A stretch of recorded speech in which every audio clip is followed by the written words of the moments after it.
여러분 안녕하십니까? 여러분의 희망 멘토 전옥표입니다. 전옥표 TV 아침 방송 시작하도록 하겠습니다. 여러분 자녀들에게 무엇을 물려주는 것이 가장 오래 갈까요?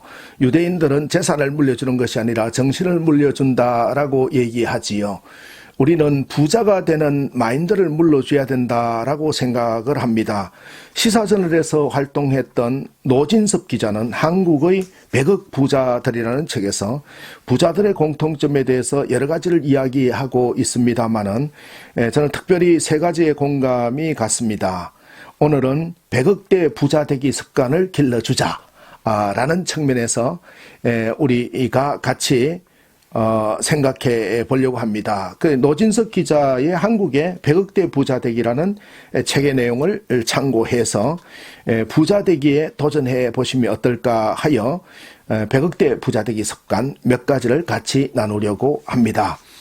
첫 번째, 구두쇠 소리를 듣지 않은 부자는 없다라는 점에서 큰 공감이 갔습니다.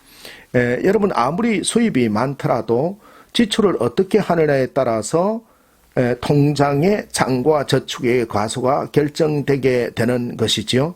연봉이 아무리 높더라도 사치와 허영을 좋아하며 겉은 화려하지만은 텅 빈 깡통같이 살다 보면 나중에 결말은 굉장히 험하게 되고 굉장히 비참하게 되는 걸 볼 수가 있습니다. 부자가 되려면 책에서도 얘기하고 있지만은 좀 야박하다는 소리를 들을 정도로 구두쇠가 되라라는 것. 그 부자들이 최소한의 자격이라는 것은 쓸 때 쓰고 낭비를 하지 않겠다는 이 마인드가 있더라라는 거예요.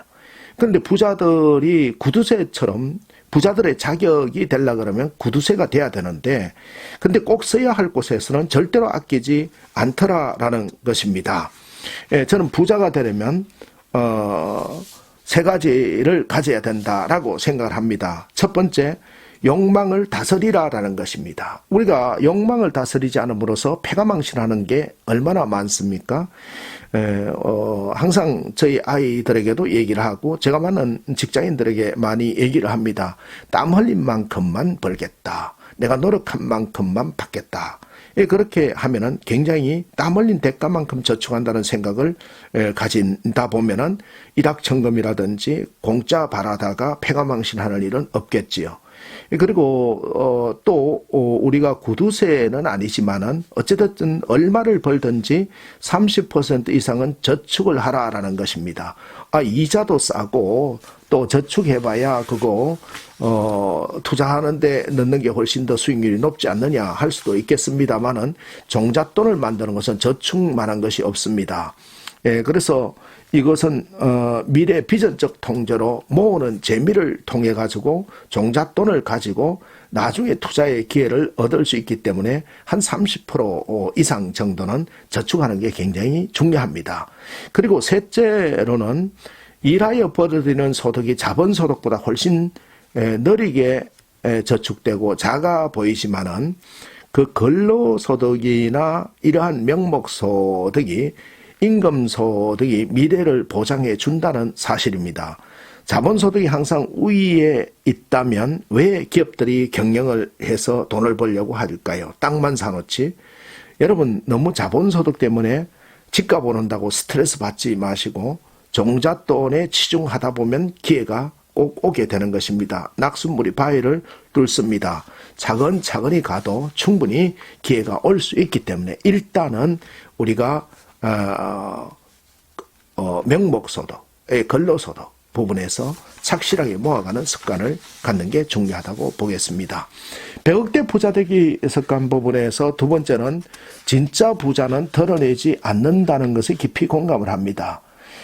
진짜 부자들은 잘 드러내지 않습니다. 부자는 돈을 자랑해봐야 덕이 될 것이 없고 명예가 되지 않는다는 점을 이미 깨우치고 있는 것이지요. 굳이 자랑을 하지 않아도 부자라는 사실이 바뀌지 않는다는 것을 잘 안다. 오히려 부자가 아닌 사람이 부자처럼 보이기 위하여 거칠해하고 비싼 명품으로 치장하는 데 열중한다. 전적으로 공감합니다.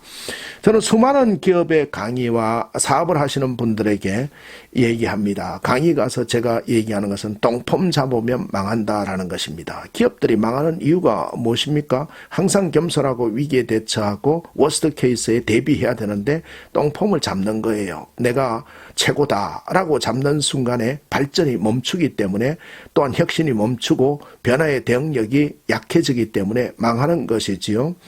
여러분 드러낼 필요가 없습니다. 겸손은 부귀를 가져다 주지만은 드러내는 순간에 교만이 쌓이고 또 남을 경제적으로 판단하게 되어서 탐욕이 지배하게 됨으로써 지속적인 부자로 가는 것을 막아버리는 걸 볼 수가 있는 것이지요. 사실 우리가 드러나지 않는 부자들이 훨씬 더 진짜 부자인 경우가 많이 있습니다. 차도 좀 허름하게 타고 다니고 음식도 아주 고급 식당이 아니고 평범한 곳에서 음식의 본질을 찾는 그런 분들을 보면은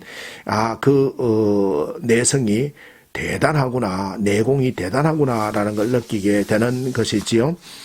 세 번째 100억대 부자 되기 습관은 투자의 제일 원칙이 안정성에 있다는 점에 주목할 필요가 있는 것이지요. 보통 사람들은 안정성보다 수익성을 쫓다가 고위험 자산에 투자해서 고생하는 사람들이 많은데 그 부자들의 관심은 정부 정책에 맞는 안정성에 집중한다는 점에 있습니다. 저는 자녀들에게도 집은 거주의 대상으로 생각하고 주식은 우리 사주의 개념으로만 하라고 이야기를 합니다. 일확천금을 잡으려다가 낭패할 수가 있는 것이지요. 안정성을 제1순위로 꼽지만 부자들은 열심히 공부합니다. 그래서 자기가 부를 만들 수 있는 투자처에 대해서 열심히 공부를 하는 것이지요.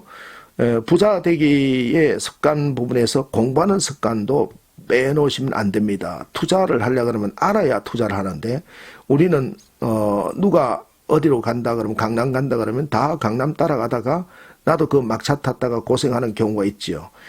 철저하게 안정성의 원칙을 가지고 안전 투자를 하고 또 그런 부분에서 깊이 파헤치고 본인 스스로가 철저하게 공부하고 판단해야 된다라는 것입니다. 부자 되기 습관, 100억대 부자 만들기 습관, 자녀들과 우리의 습관 어떻습니까?